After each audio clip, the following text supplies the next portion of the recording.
When we think about Christmas, most of us picture the same kind of scene. The family gathered around the table, kids running around in new pajamas, playing with new toys, board games, silly hats, too much food and cheesy films on the telly. Because that image is pushed at us from every direction, adverts, films, social media, it's very easy to forget that this is not everyone's reality. For a lot of people, Christmas is actually one of the loneliest times of the year. In this video, I want to talk about why we should all be more mindful of that. Not to bring you down or make you feel guilty for enjoying your Christmas, but to gently widen the lens. To remind us that while some people are surrounded by family, others are just trying to get through the day. Because once we understand that, we can choose to be kinder, more thoughtful, and a lot more human. Let's unpack this together. We don't all arrive at Christmas from the same place. Some people are excited. Some people are exhausted. Some people are grieving. Some people are dreading it. There are people who would give anything for a loud, chaotic house. And people who would give anything for a bit of peace and quiet. Then there are those who would simply love to feel that they mattered to someone, somewhere, at this time of year. So when we talk about Christmas being for everyone, we need to be honest. It isn't. It isn't a good time of year for everyone. That doesn't mean we can't enjoy it. It just means we hold our joy and other people's pain in the same hand. Think about the people around you for a moment. There are parents who won't see their children this Christmas. Maybe because of divorce, maybe because of family breakdown, maybe because the relationship has become complicated or controlled by someone else. Whatever the reason, the result is the same. They wake up on Christmas morning and there is an empty space where their children should be. You might not see that pain on their faces. They might still smile, still make jokes, still post something light-hearted online. But underneath, there is a very real grief. So if you know someone in any of those situations, a simple message that says, "I know today might be hard, I'm thinking of you," can mean far more than you realize.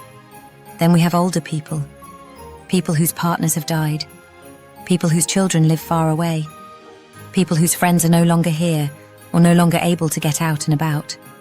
For some of them, Christmas is just another day, only louder.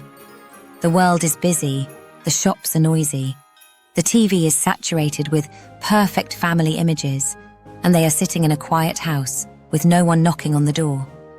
This isn't about pity, it's about awareness. An older neighbor, a relative, a family friend. They might not tell you they're lonely, but a quick visit, a phone call, or even dropping off a plate of food can break what would otherwise be hours and hours of silence. We also have people in hospital or in care homes.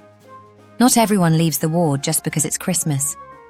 There are people having treatment, people recovering from surgery, and people at the end of their lives. There are people in care homes whose families can't visit or simply don't visit. The outside world is celebrating while they're stuck in a bed or a chair, looking at the same four walls, watching the same programs, being reminded again and again of the life they don't have right now. Our lives are all so very different. We could make a difference though. Sometimes a Christmas card, a visit, a video call, or even a friendly chat can cut through that isolation more than we realize. Then there are people who are working while everyone else is off. Nurses, carers, emergency services, the military, hospitality staff, shop workers, delivery drivers, people doing night shifts or seasonal work just to get by. While most of us are chilling, opening presents and sitting down to dinner, they're still in uniform, still smiling, still answering calls, still dealing with emergencies. Yes, some of them might choose it. Others don't have a choice. Either way, they're giving up the normal version of Christmas. Some so that the rest of us can have ours. Being mindful of that might look as simple as being patient, saying thank you, not taking your frustration out on staff, or even just making eye contact and treating them like a human being and not part of the furniture. That in itself is an act of respect. There are also people who are grieving, people who have lost a partner, a parent, a child, a sibling, or a close friend. For them, Christmas doesn't just mark the end of a year. It highlights the empty chair at the table, the stocking that won't be filled, the traditions that no longer make sense because the person they shared them with isn't there. You might look at them and think, they've had time to heal, but grief doesn't work like that. It softens, but Christmas has a way of bringing it all back up to the surface. Being mindful here means not forcing cheerfulness, not telling them to keep their chin up or make the best of it, but allowing them to feel what they feel and letting them know you haven't forgotten they miss that person. And we can't ignore people who feel emotionally or physically stuck. Those in difficult relationships, in toxic environments, or trapped in situations they don't feel they can walk away from. Christmas can intensify that feeling. Every advert telling them what a happy family should look like can land like a slap in the face. Being mindful doesn't mean we have to interrogate people about their private lives. Being mindful doesn't have to be complicated. It's just not assuming excitement, not pushing people into stressful gatherings, and instead offering them an easy way to opt out if they need it. So what do we do with all of this? How do we hold our own Christmas experience and still stay aware that, for others, it's really quite hard? We start small. We start with kindness.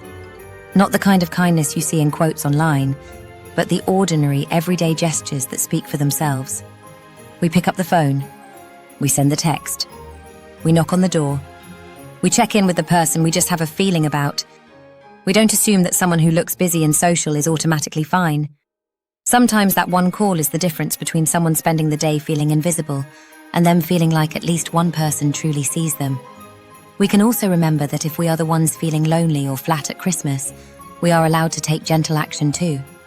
That might look like going along to a local church service, even if you're not particularly religious, simply to be around people and music and candles and a sense of community. It might mean popping to the pub for an hour, sitting quietly with a drink, chatting to the bar staff or someone at the bar. Even a bit of people watching. It might mean a trip to town, to look at the Christmas lights and walk around a Christmas market. You are allowed to look.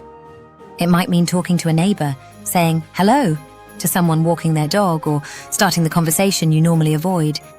It could be an opportunity to volunteer, serving dinners, making teas, visiting someone else. You'd be amazed at how much helping someone else can shift your own sense of isolation. The point is, none of us are powerless in this. We can all do something, tiny, simple things that make Christmas a little less lonely for someone.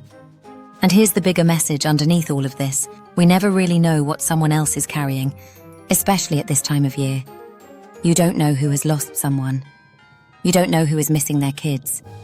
You don't know who has gone home to an empty house after leaving their work shift. You don't know who is putting on a brave face while their heart is absolutely breaking. So if there was ever a time for us to slow down, to be softer with each other, to be a little more patient and a lot more human, it's now. Make a difference this Christmas. Spread a little joy. Have a very happy Christmas. Laugh, relax, eat the food, wear the daft hat, play the games. But somewhere in the middle of all that, hold in your mind that not everyone is in the same place as you. If you can reach out, even to one person, you might be giving them the thing they need most this year, the feeling that they haven't been forgotten. Spread a little love this Christmas. Thank you so much for watching. If you're ready to start healing and want more tools to help you move forward, check out the links below. There could be something there that might just help you today. Merry Christmas.